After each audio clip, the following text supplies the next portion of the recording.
그래야만 무슨 일인가요? 라고 물어봤고 저도 TV만 보고 있습니다라고 했는데 제가 저게 가만히 무슨 있으라고 지시이고 지시를 하지 않았습니까? 그래야만 합니다라고 박선원이 증인에게 그래야만 지시를 합니다라는 했고 지시가 아니라 그냥 자기 생각을 얘기한 거죠. 그 안타깝게도 헌법재판소에서 저희가 그 통화 기록을 지금 굉장히 되게 의미심장한 웃음을 지으시네요. 그 민감하신 과하신 거 아닙니까? 그 수십억 상당의 대북 공작금 횡령 의혹을 받았지요. 지인 명의로 건물 산 적 있습니까 없습니까? 국정원 돈으로. 재판장님, 서성광 검사도 이 사건이 이 질문이 그러니까, 아니, 주신 분과도 관련이 없고 경질된 경우 그 증인의 공소 신빙성에 사실과도 관련된 관련성이 문제입니다. 없어 반대신문을 보입니다. 제지하지 말아주십시오. 잠깐만요. 예. 이 메모가 존재를 했다면 이런 순서대로 증인이 불러주거나 받아쓰는 거는 있을 수 없는 일이라고 생각이 되는데 어떤가요? 예, 김계리 변호사. 명단은 똑같네요. 순서만 좀 다를 뿐이지. 명단은 똑같잖아요. 이름이 달라졌나요? 헌재에서 검찰 특검에서 질문한 바와 같이 12월 5일 날 어느 정도의 그 체포 명단이 돌았고 증인이 경질이 되자 정부에 가서 우리 보좌관 불러다 물어보세요. CCTV가 나오고 나서야 착오를 했다라고 하는데 증인이 계엄과 관련한 가장 기억이 생생할 때 작성한 이 메모가 가장 진실에 적합한 거 아닙니까? CCTV에 나와 있는 과학 정보가 훨씬 더 객관적이지 않을까요? 네, 이상입니다. 네. 제 반대신문 말고 김계리 변호사님 네, 하시겠어요? 네, 네. 예. 저희 반대신문사항 30-2항 관련해서 신문하겠습니다. 김용현 증거기록 4535쪽 제시하겠습니다. 김용현 증거기록 4535쪽 수사보고서 금일 방첩사령부 지휘협력과장 배종효 조사 시 제시한 자료 첨부 제시하겠습니다.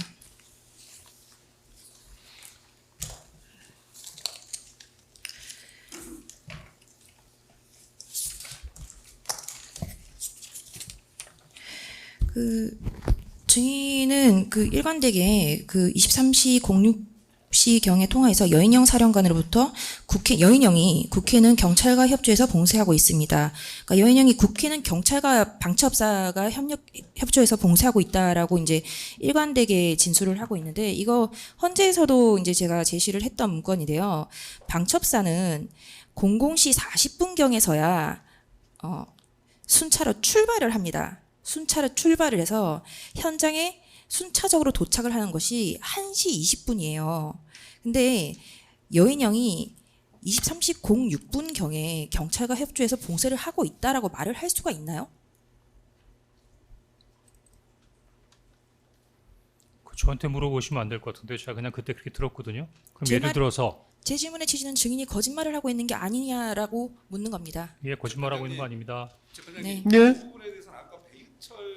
네, 맞습니다. 예. 예. 질문을 하셨고 그거에 대해서 이증이 아니냐고 말씀을 하셨는데 지금 또 말씀을 하시면 아까 베이철 변호사님은 그냥 질문하셨고 저는 증거를 제시하고 질문을 한 겁니다. 네. 알겠습니다. 예. 아니, 저도 그래서 막는 거보다는 아까 증인 답변은 일단은 들은 대로 나는 얘기한 거다. 그런데 예. 이런 간에 어차피 지금 제가 보기에는 확인이 안 되는 부분이니까. 근데 여인영 사령관은 이 관련된 부분에 있어의 타임라인과 계획을 충분히 알고 있기 때문에 이미 병력이 이동해서 도착하는 시간은 그 시간일지 모르지만 여인영 사령관 입장에서는 충분히 경찰과 협조해서 국회를 봉쇄한다는 생각을 이미 하고 있었기 때문에 저한테 그렇게 할 수 있는데 시제는 좀 다르지만 기본적인 팩트는 다르지 않다고 생각합니다.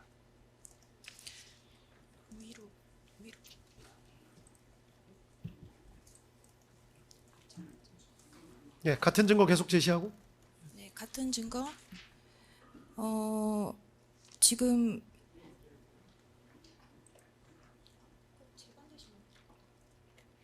알겠습니다. 생략하겠습니다. 예. 예? 지금 이어서 뭐라고 말씀하시는 거예요? 예. 네, 이어서 기타 신문사항 계속 이어서 하겠습니다. 예. 네, 예, 제시는 안 하고. 제시하고요? 예. 제시 안 하고. 예.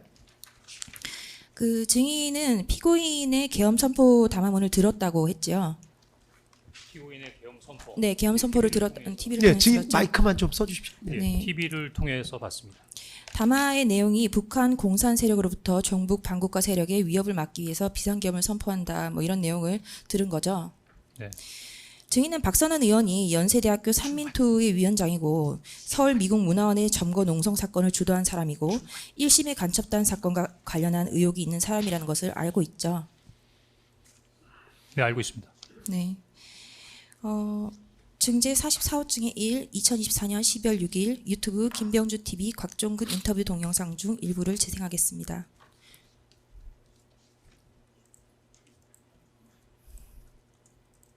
동영상 재생하겠습니다.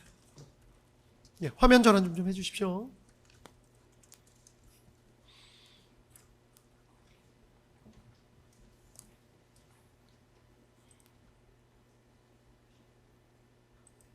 네, 그 사이에 한 가지만 추가하겠습니다. 이 계엄이 선포되고 0시 2분에 제가 홍장원 국정원 1차장에게 무슨 일인가 하고 물었고 홍장원 1차장은 저도 TV만 보고 있습니다. 이렇게 답이 왔습니다. 그래서 제가 다시 2시 28분경에 그래야만 합니다. 이렇게 네. 증제 44호 중에 2, 2024년 12월 6일 유튜브 김병주 TV 곽종근 인터뷰 녹취록 중 일부를 제시하겠습니다. 박선원 의원은 2024년 12월 6일 김병주 TV에 출연하여 곽종근을 만나기 전에 자신의 휴대폰을 보면서 계엄이 선포되고 0시 2분에 제가 홍장원 국정원 1차장에게 무슨 일인가 하고 물었고 홍장원 1차장은 저도 TV만 보고 있습니다. 이렇게 답이 왔습니다. 그래서 제가 다시 2시 28분경에 그래야만 합니다. 이렇게 다시 주의를 줬습니다. 라고 말하는데 박선원과 그런 문자를 주고받은 사실이 있나요? 네. 증인은 아까 그 조태현 국정원장은 이재명을 만나라는 그 건의에 정치적 중립을 지켜야 된다는 것에 거절을 했는데 정치적 중립을 지켜야 하는 국정원 직원으로서 그리고 국정원 1차장의 지위에 있는 사람으로서 대통령이 종북 세력을 척결하겠다고 계엄을 선포했는데 박선원 의원과 같은 야당 의원에게 주의를 받고 지시를 받는 행위를 하였나요? 우리 김계리 변호사는 박선원 의원을 종북 세력과 박무단체 요원으로 지금 말씀하시는 겁니까? 정치적 중립과 관련해서 야당 의원에게 지시를 받는 것을 여쭌 겁니다. 어떤 지시를 했습니까? 김계리 계엄과 변호사 저 관련해요. 지난번 헌재에서도 똑같은 질문했던 거 기억합니다. 그렇죠? 저도 TV만 보고 있습니다. 네. 제가 다시 그래야만 무슨 일인가요? 라고 물어봤고 저도 TV만 보고 있습니다라고 했는데 저게 가만히 무슨 있으라고 지시이고 지시를 하지 않았습니까? 그래야만 합니다라고 박선원이 증인에게 그래야만 지시를 합니다라는 했고 건 지시가 아니라 그냥 자기 생각을 얘기한 거죠. 또 한 가지는 네, 알겠습니다. 그 시간에 알겠습니다. 박선원 의원만 저한테 연락이 왔나요? 여당 의원은 연락 안 왔나요? 당시 여당 의원은? 네, 5항 여쭙겠습니다. 예. 증인은 국정원 1차장으로 임명되기 전에 2022년 7월부터 잠깐만요. 그 저기 혹시 서 계신 분 반드시 좀 앉아 주십시오. 아, 다 앉아 계신 거죠? 아, 예. 알겠습니다. 예, 계속하시죠. 2022년 국정원 1차장으로 임명되기 전에 2022년 7월부터 2022년 11월 26일까지 국정원장 특별보좌관 특보로 근무를 하였죠. 네. 증제 56호증 2024년 10월 29일자 녹화. 재판장님 지금 그 변호인께서 신문사항 하나 보고 계시는 것 같은데 뭐 저희한테 공유하실 의향이 있는지 한번 문의드립니다. 아, 뭐 지금 구두로 하시는 거예요? 아니면 혹시 준비하신 거 있으시면 항을 말씀하셔서 여쭤. 예, 예. 아, 준비하신 게 있으셨네. 예. 예. 유병 검사님이 그런 건 또 잘 찾아내셨어요. 보니까. 증제 56호증 2024년 10월 29일자 녹화뉴스 국정원 특보 공작금 유용 공방 다른 부서 문제 수사 의뢰 보도. 몇 항인지만 쭉. 6항입니다. 6항이요. 네, 박선원 의원은 2024년 10월 29일경 국정원장 특보로 증인과 함께 근무하였던 김모 공작특보에 대하여 대북 공작비 예산을 유용했다는 의혹으로 고발하겠다고 한 사실에 대하여 증인은 알고 있죠. 예, 김모 전 특보에 관련된 유용 의혹도 사실이 아님이 확인된 것으로 알고 있습니다. 네, 그 제가 이 부분에 대해서 증인에게 그 첫 번째 증인 그 신문할 때 여쭸었어요. 예, 그때는 모르겠다고 말씀드렸습니다. 모르겠다가 네. 아니고 제가 헌재에서 증인에게 그 신문할 증인의 공작금 횡령 비리는 두 가지였어요. 그래서 그 첫 번째 이 질문을 했었는데 증인이 이 질문에 대한 답변을 하지 않고 첫 번째 그 이 질문을 묻자 그 공작금 횡령은 억대 공작금 횡령이거든요. 근데 증인이 이제 그 수십억대 횡령에 대해서 이제 답변을 하셨죠. 그래서 그 첫 번째 이 질문이 2024년 10월 29일자 이 기사에서 확인된 바에 의하면 박선원이 그 증인도 이 김모 특보와 함께 같이 특보로 근무하였던 시기인데 억대 대북 공작금의 전용을 문제 삼아서 고발 조치하겠다고 했고 증인은 빼고 김모 특보만 고발하겠다고 해서 박선원에게 약점 잡혀 있는 것이 아니냐라는 취지의 질문을 했던 것이거든요. 근데 증인은 이제 제가 이런 취지의 질문을 하니까 90억 상당의 대북 공작금 횡령 의혹에 대해서 답변을 했었거든요. 증인은 저의 질문에 대해서 어떤가요? 뭐가 어떤가요? 그 김모 특보와 관련해서 박선원에게 이런 약점을 잡혀 있는 것은 아닌가요? 박성훈 의원이 김모 특보만 고발한다 하고 저는 고발하는 거에 뺐으니까 네, 저를 봐준 게 아닌가? 네. 그 얘기죠. 네, 사실이 아니기 때문에 저는 언급하지 않은 걸 수 있지 않습니까? 네. 지금까지도 저는 여러 가지 부분에 하나 오보나 여쭙겠습니다. 주변에 의혹이 있었지만 한 번도 이런 거와 관련돼 갖고서는 문제가 된 적이 없고 국정원도 수차 여러 번에 걸쳐서 사실과 다르다는 부분을 확인한 바 있습니다. 네, 알겠습니다. 증제 57호 중에 1, 2024년 8월 21일자 MBN 단독 국정원 최고위 간부 대북 공작금 횡령 정황 내부 특별감찰 진행 보도. 저게 최고의 오보입니다. 네, 증인은 아까 언급한 억대 대북 공작금 횡령 의혹 외에도 수십억 상당의 제가 확인한 바에 지난번에 헌재 때는 100억대라고 하지 않으셨어요? 제가 정확하게 확인할 바가 없어서 다시 들으니까 90억이라고 하더라고요. 증인께서도 조금 참고 한번 들어주시죠. 왜냐하면 네. 그 변호사님들은 원래 또 지난번 헌재에서 다 하셨던 얘기입니다. 그거를 또 재판부는 잘 모르니까. 예. 예.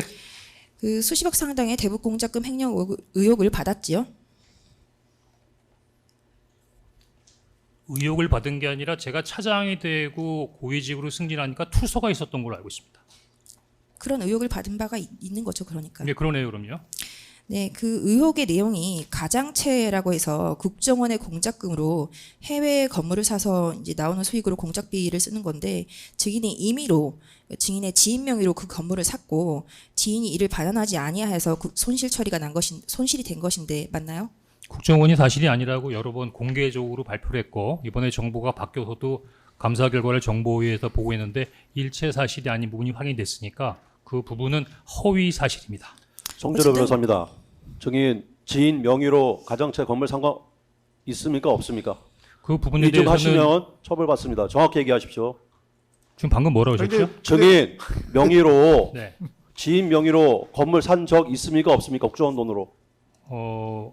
재판장님 지금 이런 질문이 재판장님 서성광 검사님 이 질문이 그러니까, 아니, 주신문과도 관련이 변호사님, 없고 경질된 경우에 증인의 공권 신빙성에 사실과도 관련된 관련성이 문제입니다. 없어 반대 신문을 보입니다. 제지하지 말아주십시오. 잠깐만요. 예. 그 질문하시는 거는 계속 질문하시게 할 텐데 아니 저는 송 변호사님이 갑자기 또 급발진하시는 것 같아가지고 지금 증인 입장에서는 이 부분에 대해서 이게 되게 본인의 명예랑도 관련된 문제라서 아까 분명히 본인 진술로 이 부분에 대해서는 사실이 아닌 걸로 확인이 됐다. 그런 취지로 말씀을 하셨고, 그 부분에 대해서 뭔가 관련이 있는 거를 물어보실 거면 조금 더 정확한 뭐를 가지고 말씀을 하시는 게 바람직하지 않을까 싶어요. 그러니까 무조건 어느 부분만 딱 뜯어내갖고 이런 사실이 있습니까 없습니까 처벌받습니다 이렇게 얘기하시면은 증인 입장에서도 이거 그 부분만 딱 떼내가지고 얘기하면은 이게 뭔 얘기인지 알고 또 그러겠어요. 그러니까 그런 부분은 조금 부드럽게 질문을 해 주십시오. 아시겠죠? 예. 네, 재판장님 좀- 서성광 검사입니다. 예. 이 부분에 대해서는 말씀을 안 드릴 수 없는 게 질문을 가급적 저희도 폭넓게 관련성이 있다라고 이제 인정을 하고 지금 적절한 이의 제기하지 않았는데요. 이 부분은 2024년 8월 21일자 기사를 가지고 증인에게 묻는 것이고 이 사건과의 관련해서 증인이 경험한 사실에 대해서 홍장원의 경질 탄핵하는 경우야. 것이 아니라 그냥 이야말로 이제 증인에 대한 인생의 전체를 들여봐서 당신 못 믿을 사람 아니냐 이런 식의 인신공격성에 가까운 질문에 보입니다. 이런 질문은 아무리 반대 신문이라고 하더라도 반대 신문의 범위를 넘어선 것으로 보입니다. 이런 부분은 적절히 제안해 주시거나 근데 이 부분에 대해서는 최소한 증인에게 이 사건과 관련성이 없다면 증언하지 않아도 된다 이런 취지의 고진해 주시는 것이 마땅하다는 것이 저희 의견입니다. 알겠습니다. 예. 저 증인께서는 언제든지 본인의 형사처벌과 관련된 내용에 대해서는 증언 거부할 수 있습니다. 그리고 그 변호인께서도 물어보실 때 그런 점을 좀 염두에 두고 물어봐 주시죠. 이게 왜냐하면 중계까지 되고 있는데 갑자기 막 지금 뭐 이런 사실이 있습니까 없습니까? 그러면 증인 입장에서도 잠깐만요. 이 사건은 그럴 수가 홍장원 증인의 메모와 각종군의 증언에 의하여 대통령이 탄핵이 되었고 대통령이 내란 우두머리 사건으로 재판을 받고 있습니다. 그런데 그 지금 홍장원의 증언의 신빙성에 대해서 다투고 있는데 홍장원이 왜 이런 그 진술들을 하였는지 여부에 대해서 다투는데 이런 내러티브가 필요한 것이라서 반대신문을 준비한 것이고 그 부분에 대해서 특검이 이를 제기하거나 반대신문을 제지할 권한은 없는 것 같습니다. 그 일단은 김계리 변호사님께서 오해하시는 게 증인문을 지금 못하게 한 적 한 번도 없어요. 뭔가 다 변호사님께서 생각이 있으셔서 그렇겠다라고 생각을 하는데 좀 전에 재판장이 제지한 건 갑자기 듣고 계시던 송진호 변호사님이 이런 사실이 있어요 없어요 뭐 있으면은 저 뭐 처벌받습니다 이렇게 얘기하시니까 앞뒤 어떤 상황도 모르는 상황에서 증인께서 답변하시기 곤란하겠다 싶어서 제지한 것 뿐입니다. 그리고 김계리 변호사님께서 물어보시는 걸 지금 제지하려고 한 적 한 번도 없고 물어보시되 지금 검찰 쪽에서 그 하시는 우려하는 그런 부분을 어느 정도 감안하시고 물어보시라 그런 겁니다. 그러니까 절대 오해하지 마십시오. 증인께서 알아서 답변을 피하고 있지 않습니까? 예, 저기 제가 질문한 예, 것들 장관님, 이 부분에 대해서는 한 말씀 드리고 싶습니다. 그러니까 지금 뭐 김계리 변호사님께서는 증인의 신빙성 부분을 다투기 위해서 그 증언에 특히 메모와 관련해서 그날 무슨 이야기를 여인영으로부터 듣고 또 대통령과 무슨 이야기를 들었다는 것과 관련해서 그 진술의 신빙성을 다투기 위해서 이렇게 얘기를 한다고 얘기를 하고 물론 그런 기본적인 접근에 대해서는 충분히 변론 과정에서 있을 수 있다고 생각합니다. 하지만 지금 그것도 신빙성 부분을 다툰다는 것도 그것도 한계가 있지 않겠습니까? 모든 걸 다 야당 의원 간의 유착 관계를 다투고 지금 증거 기록 12만 페이지 넘습니다. 변호사님. 무수히 쏟아지는 기록. 변호사님 그거는- 일단 상대편 말씀하실 때는 다 듣고 말씀할 기회 또 드릴게요. 그러니까 상대편 말씀하실 때 끝까지 들어주셔야죠. 예. 계속하시죠. 그러니까 그런 어떤 자칫하면 그 변론이라는 과정을 통해서 증인에 대해서 그 증인의 어떤 인격이나 이런 부분들이 지나치게 공격될 수 있는 부분에 대해서는 그것이 제한돼서 조절돼서 신문 사항에 반영돼야 되지 않나. 정말 예. 그런 부분들은 많이 생각을 해주시기 바랍니다. 예, 송준호 변호사입니다. 그런 관점입니다. 예, 송준호 변호사입니다. 알겠습니다. 예. 잠깐만 김계리 변호사님 좀 전에 뭐 하실 아니, 말씀 있으시죠? 제가 말씀을 드리고 왜 자꾸 하겠습니다. 예, 한 막으세요. 가지만, 예. 한 가지 말씀드리고 예, 송준호 변호사님. 예. 이거는 제가 뭐 깜짝 놀랐어요. 좀 전에 그 그죠? 증인의 진술의 신빙성을 다투는 문제이고 그다음에 국정원에서 경질된 사유에 관련돼서도 탄핵 사유로서 반드시 질문을 해야 됩니다. 저는 한 가지만 질문하겠습니다. 그 지인 명의로 가장채 구입한 적이 있으십니까? 없으십니까? 뭐 다 곤란하시면 제 명의로. 아니요. 증인의 지인 명의로. 그거 답변 안 하셔도 돼요. 아니요. 없습니까? 의도가 있어 얘기하는 건데 그게 어떤 거와 관련된 사항입니까? 아니 그러니까 있습니까? 없습니까? 그러니까 답변 안 하셔도 돼요. 관련된 사항인지 알아야 제가 답변을 할 거 아닙니까? 아니 그러니까 그것만 확인해 주시면 됩니다. 이 기사에 나와 있는 내용이 사실입니까? 아닙니까? MBN에 나온 기사와 노컷뉴스는 오버라고 말씀드렸고요. 예, 그러면 지인 명의로 가정채를 산 적이 없다 이렇게 이해해도 뭐와 되겠습니까? 관련된 부분에 대한 내용입니까? 그러니까 답변을 하십시오. 거기에 그런 내용이 있습니까? 예. 예. 국정원에다 물어보세요. 그럼 전 전직 직원이니까.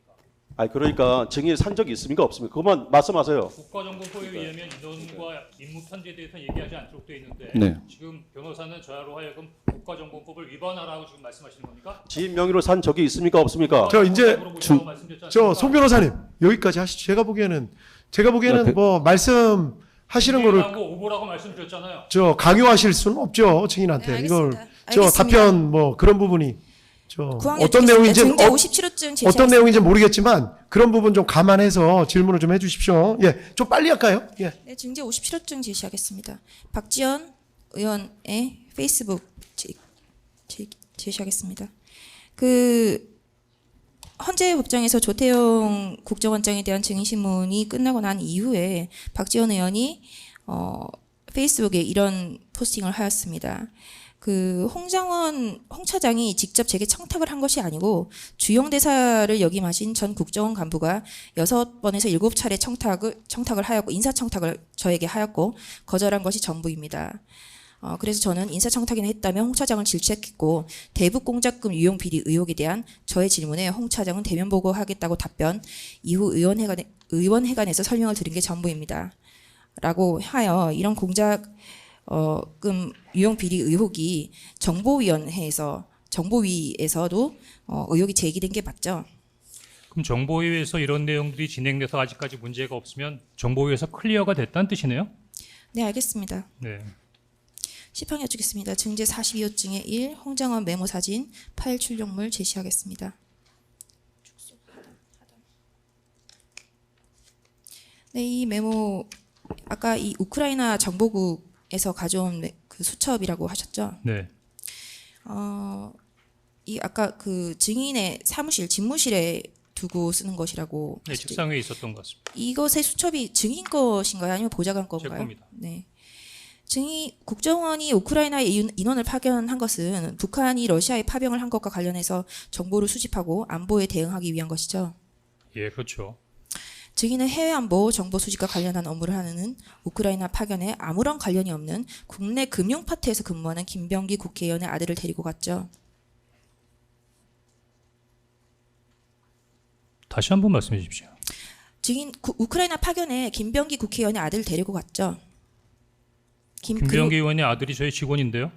직원을 아들인데 데리고 갔죠. 직원을 데리고 갔는데 예, 직원을 데려갔죠. 보통은 관련 있는 해외 안보를 담당하는 직원을 데리고 갈 텐데 예. 김병기 아들은 그 해외 안보를 담당하는 직원이 아니라 국내 금융 파트에 근무하는 직원이 아닙니까? 경제안보팀이 경제안보를 담당하는 팀이 있었죠. 예, 국내 그래서 경제 안보를 담당하고 통상은 있죠. 방금 그 맞죠? 아니, 네. 제가 설명하려는데 아니, 설명할까요? 맞죠? 국내 뭐가 경... 맞아요? 그러니까 설명할 시간은 주셔야죠. 예, 증언하실 시간은. 예. 그러니까 제가 말씀하십시오. 보기에는 김병기 의원의 아들을 우크라이나에 데려갔냐? 예, 데려갔습니다. 왜 데려갔냐? 우리 직원이니까. 그 해외와 관련이 없지 않냐? 아니, 제가 차장으로서 해외 담당 부서뿐만 아니라 북한 정보부서도 데려갔고요. 그다음에 향후에 우크라이나와 관련된 부분으로 어떤 향방으로 갈지 모르니까 우크라이나 관련된 부분에서 경제안보 관련된 정보의 수집도 필요한 것 같아서 경제안보국의 몇 명을 출당팀에 포함시켜라라고 했는데 그 직원이 거기에 포함돼서 온 것이기 때문에 우리 김계리 변호사가 얘기하고자 하는 그 취지와는 전혀 관계가 없다는 부분을 강조하겠습니다. 통상 파견에는 베테랑 요원인 2급 내지 3급 요원을 데리고 가는데 김병기 국회의원의 아들은 5급에 불과하죠. 그렇지 않죠. 뭐 다 늙은이만 데려갑니까? 도리어 혼자 전쟁터에 가는데 팔팔한 직원도 데려가야죠. 네. 그 증제 65호증의 1, 2025년 6월 10일자 MBC 단독 남편한테 위원님이 김병기 직접 항의사안 보냈나 보도 제시하겠습니다. 이 기사에 의하면 2016년 7월 김병기 의원의 아들이 국정원에서 신원조사에서 탈락한 것을 문제 삼으며 국정원에 입장문을 보내어 원장님이나 기조실장이 직접 아들을 면담해 보길 바란다. 아들이 신체적 결함과 대마초를 한두 모금 흡입했다는 이유로 떨어진 사실을 하나하나 따진 정황을 담은 입장문을 보냈다는 사실이 확인됩니다. 김병기 의원이 기회를 주었는데도 해결을 거부하면 국정원의 근본적인 문제점을 공론화하고 개혁을 단행하는데 조금도 주저하지 않겠다는 경고를 담은 사실도 담겼습니다. 증제 65호증의 3, 2025년 2월 10일자 한국경제 야당 김병기 아들 특채 홍장원 개입 보도 국정원 사실 아니야 보도를 제시하겠습니다. 이 기사는 김병기 의원의 아들은 국정원 공채에서 3번 탈락했는데 다음 장 3번 탈락했는데 2번은 필기에서 탈락한 것으로 알려졌다면서 2016년 10월경 이병호 원장이 비서실장이었던 홍장원 1차장이 압력을 행사해 김병기 의원 아들을 특별 채용했다는 사실을 보도하고 있습니다. 어떤가요? 지금 김계리 변호사님 정치하시는 거예요? 저 스카이데일리 이번에 폐간된 언론 아닙니까? 의혹 다음에 저기 아까 그 헤드라인에 보면 국정원에서 부인했다고 나오는 내용이지 않습니까? 다 끝난 얘기인데 왜 자꾸 그걸 들추시면서 알겠습니다. 저한테 더 씌우려고 그러세요? 네, 방금 알겠습니다. 전에 나왔던 그 헤드라인 있는 그 기사 올려봐 주십시오. 좀 전에 바로 이 직전에 국정원 사실 아니야라고 했다고 했지 않습니까? 언론에서는 그럼 물론 다시 오보가 한번 있을 수 여쭙습니다. 있는데 김병기 의원의 아들이 국정원 공채에서 3번 탈락했는데 2번은 필기에서 탈락한 것이 맞습니까? 그때 제가 비서실장이지 인사처장이나 기조실장이 아닌데 왜 그걸 저한테 뭐라고 일하십니까? 저는 원장이 비서실장이지 뭐 인사 관련된 부분에 있어서 뭔가 관여하는 사람이 아니거든요. 제가 인사처장이나 기조실장이나 총무국장이면 저렇게 했을 때 약간의 의혹을 받으시지만 전 비서실장이었어요. 제 질문은 김병기 국회의원의 아들이 국정원은 사실이 아니야라고 답했습니다. 아니요. 저도 홍정원- 아니라고 생각합니다. 증인이 개입했냐라는 것을 질문하는 것이 아니라 김병기 국회의원의 아들이 2번은 필기에서 탈락했냐라는 것을 질문한 그 것입니다. 관련된 내용을 보도했던 스카이데일리는 얼마 전에 수많은 후보로 폐간된 언론입니다. 제 질문은 김병기 국회의원의 아들이 2번은 잘 필기에서 모르겠습니다. 네, 제가 알겠습니다. 인사처장이 아니라고 넘어가겠습니다. 네, 12양 모른다. 여쭙겠습니다. 몰라요. 네. 네. 예, 계속하시죠. 증인은 이와 같이 여권 인사, 지금은 여권 인사들이지만 종전에는 야권 인사들이며 종북 세력들로 알려진 인사들과 부적절한 유착관계, 인사청탁, 소문, 각종 비들로 조태현 국정원장도 증인에 대한 이와 같은 사실관계를 모르지 않았을 것인데 아까 그 조서가 제시되었었는데 조태현 국정원장도 증인에 대해 그 박지원 그 의원이 이런 부분을 제시하는 언급하는 것을 듣고 증인에 대해서 다시 한번 생각해 보게 되었다라는 증언을 한 바 있습니다. 그런데 계엄 때문에 경질되었다고 주장하시는 건가요? 네. 13항 여쭙겠습니다. 이 부분서부터는 아까 다 이제 물어보신 내용 아닌가요? 김계리 변호사님, 여기는 이제 아까 어. 그 메모 관련한 거는 그러니까 중복되지 않는 것만 좀 물어보시겠어요? 네, 알겠습니다. 예, 이미 다 물어보신 것 같거든. 제가 지금 쫙 보니까. 예. 중복되는 부분은 아닌데 네, 15항 여쭙겠습니다. 증제 58호 중에 2024년 12월 6일 김병기 의원 브리핑 전체 영상 중 일부 홍 차장이 기억하는 명단 부분을 재생하겠습니다.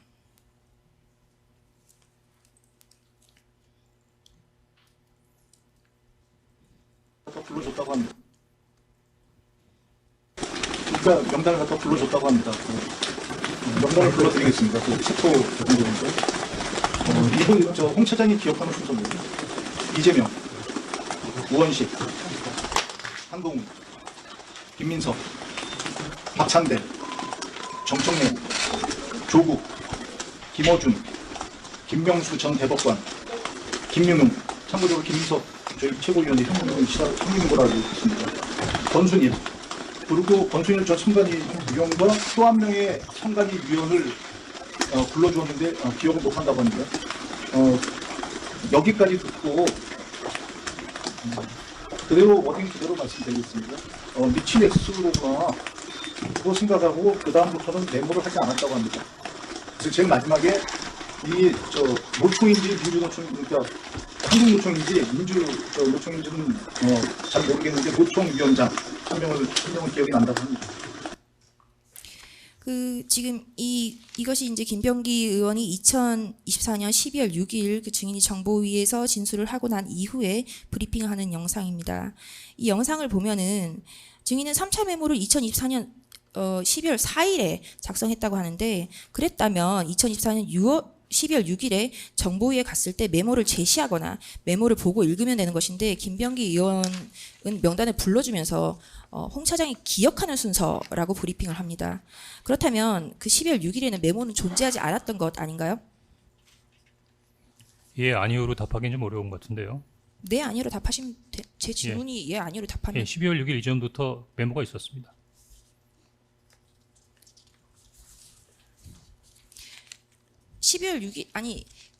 이 지금 김병기 의원이 지금 제가 지금 자료화면을 제시를 못했는데 김병기 의원이 증인과 그 대통령과의 비아폰 내역도 공개를 당일날 했었는데 증인의 메모가 만약에 존재를 했다면 이날 공개를 했으면 되는 건데 왜 공개를 하지 않았죠?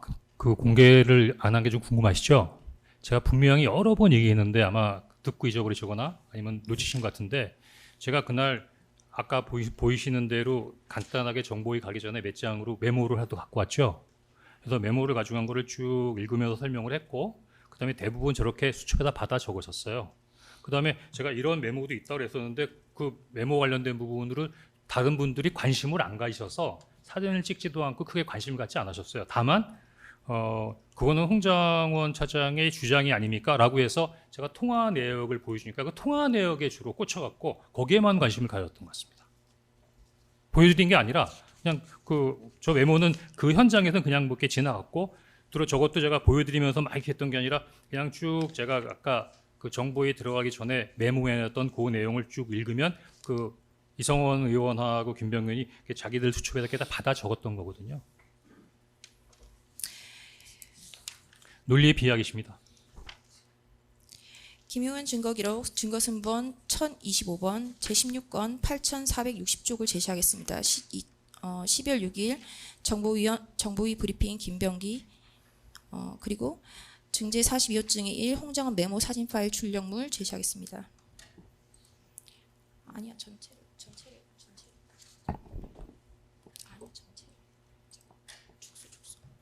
그 지금 이게 아까 그 김병기 의원이 브리핑한 것의 녹취록이고요. 위에 그 노란색 줄 쳐져 있는 것이 밑에가 이제 증인의 메모인데 그 명단을 부르겠다라고 하면서 이제 그 김병기 의원이 부릅니다. 이재명, 우원식, 한동훈, 김민석, 박찬대, 정청래, 조국, 김어준, 김명수 전 대법관, 김민호, 참고로 김민석 형인 걸로 알아, 권순일 그리고 뭐 이렇게 쭉 부르는데 자 메모를 한번 보시죠. 2024년 12월 6일 날 이 메모가 존재를 했다면 증인이 정보위에서 이 진술을 할 때 이 메모를 순서대로 아마 읽었을 겁니다. 그것이 통상적인 사회 통념상 우리 상식적으로 그렇게 읽었을 거예요. 이 메모를 순서대로 좌측 위에서 아래대로 읽는다면 이재명, 우원식, 한동훈, 김민석, 김어준, 조국 그리고 다시 위로 올라가서 박찬대, 정청래, 김명수, 김민웅으로 되어야 됩니다. 그리고 다시 위에서 우측에서부터 쭉 읽는다면 이재명, 박찬대, 정청래, 우원식, 한동훈, 김명수, 김민석 이런 식으로 읽어야 돼요. 근데 순서를 다시 보시죠. 지금 김병기 의원이 브리핑하는 순서를 보시면 빨간색으로 그려주세요. 이재명, 우원식, 한동훈, 김민석 다시 위로 올라가서 박찬대, 정청래, 조국 다시 맨 밑으로 가서 조국 그다음에 김어준,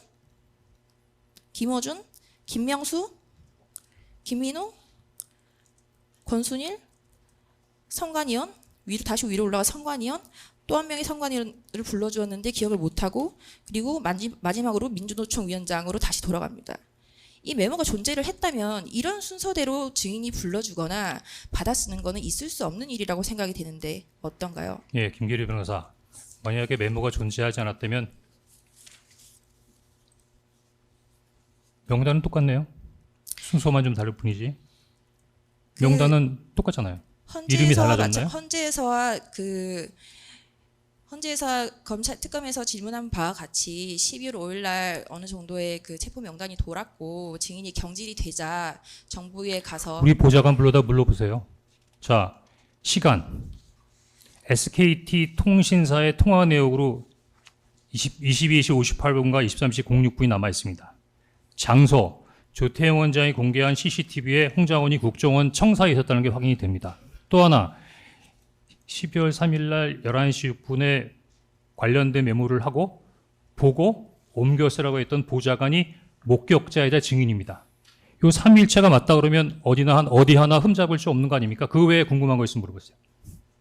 네, 십시랑 여쭈겠습니다. 증제 72호증 2025년 2월 12일자 중앙일보 단독 박선원과 문자 이병기와 통화 홍장원 계엄 직후 3박 4일 추적해보니 라는 기사에 의하면 요게 좀 전에 제출하신 거죠? 네, 맞습니다. 예, 이 부분 뭐 제시하시는 거에 대해서 특별한 이의 없으시죠? 검찰 측 신문 기사라서 예, 이의 없습니다. 예, 나중에 의견은 나중에 밝혀주십시오. 예, 계속하시죠.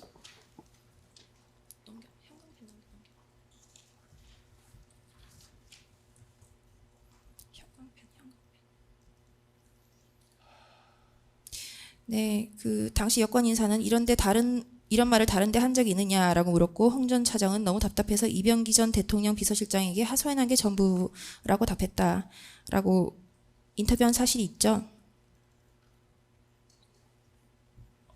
이 관련된 사항이 이번 사건과 직접적으로 관계가 있는 겁니까?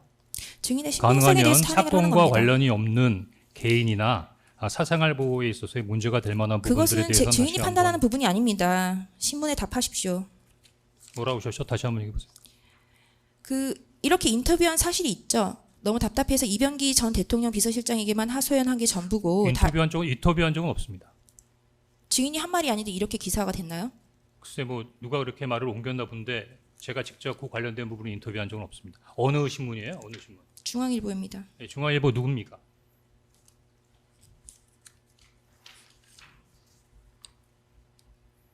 예, 양수민 기자나 김비정 기자라는 사람은 만나 본 적도 통화한 적도 없고 다만 그들이 저한테 맞게 문자를 했을 모르겠습니다. 저 사람들하고는 인터뷰한 적 없습니다. 통상적으로 기자가 이름이 나간다고 해서 저 기자가 인터뷰를 하진 않죠. 그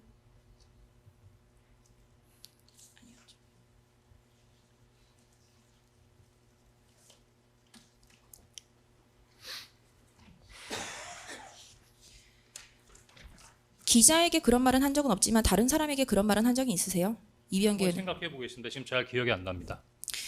네, 증인은 이병기 전 국정 이병기 씨에게 하소연을 한 적이 있다라고 하는데 증인의 통화 기록을 보면은 이병기 씨와 통화한 기록은 두 번이 뜹니다.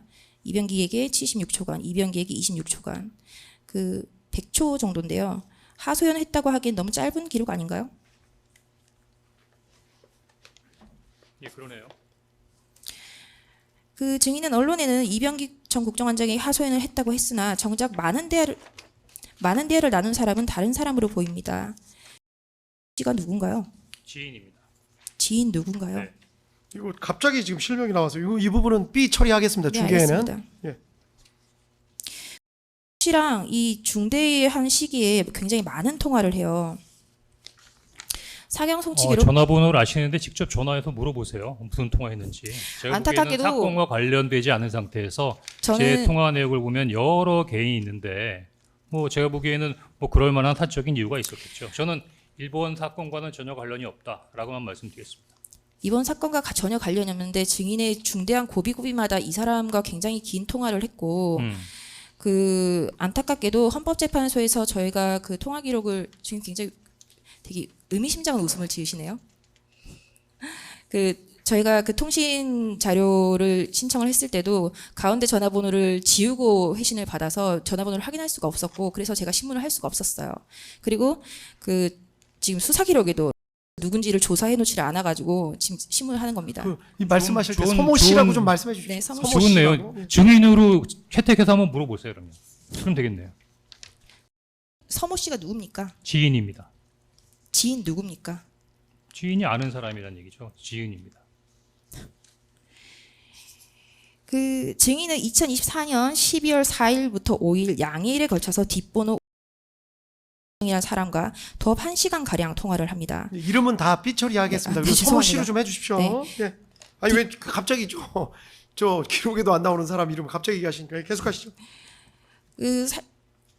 이게 정상적인 수사가 되었다면 이 서B라는 사람에 대한 그 조사가 이루어졌어야 된다라고 저는 생각이 됩니다. 그러나 이 지금 수사 보고서에 전혀 이 사람에 대한 조사가 이루어지지 않았고 해서 신문을 하는 바입니다. 네. 그 민감하시고 과하신 거 아닙니까? 네. 예, 빨리 하시죠. 네, 아까 2025년 2월 12일자 중앙일보 기사에 의하면 12월 6일 오전 정보위 보고에 앞서 긴급 최고위원 회의를 소집한 한동훈 국민의힘 전 대표가 다음 장.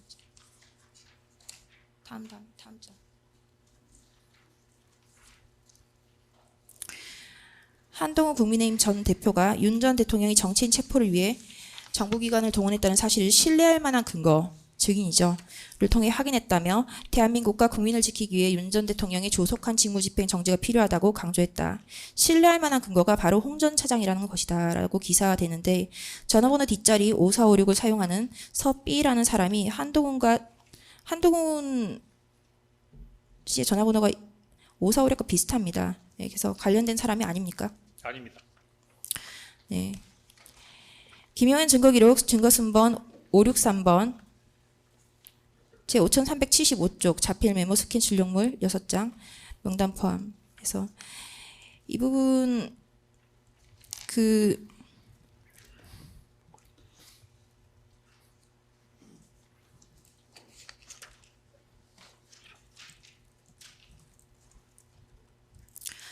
아까 이경은 변호사님의 신문에서 그 정보위에 가기 전에 11시 6분에서 11시 30분 사이에 이제 차에서 작성했다라고 이제 말씀하셨는데 그렇다면 이 메모, 이 진술서가 증인이 계엄과 관련해서 가장 기억이 생생할 때 가장 가까이 작성된 메모인 것이죠.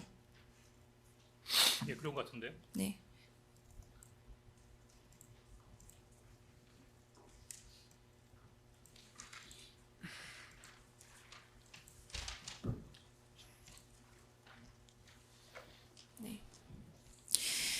증인이 계엄 직후에 작성한 이 메모의 기재에 의한다 하더라도 증인은 10시 58분경 여인영과의 통화에서 아무런 대화가 없었고 10시 6분경에 대해서의 여인영이 어떻게 된 거야? 꿈을 거렸다고 기재되어 있고 기재되어 있는데 그 특검의 주심은 지금 세 차례 증언이 있습니다. 계엄이 지금 12월 6일 정보위에서 그리고 12월 11일 경찰 진술 조서에서 그리고 헌재에서 첫 번째 1차 증언에서 일관되게 진술을 합니다. 22시 58분에는 아무런 대화가 별 없었고 11시 6분경에서야 꾸물꾸물 하다가 대통령께서 방첩사를 지원해 주라라고 하니까 이제 여인영이 뭐라고 말을 했다라고 하다가 CCTV가 나오고 나서야 착오를 했다라고 하는데 증인이 계엄과 관련해 가장 기억이 생생할 때 작성한 이 메모가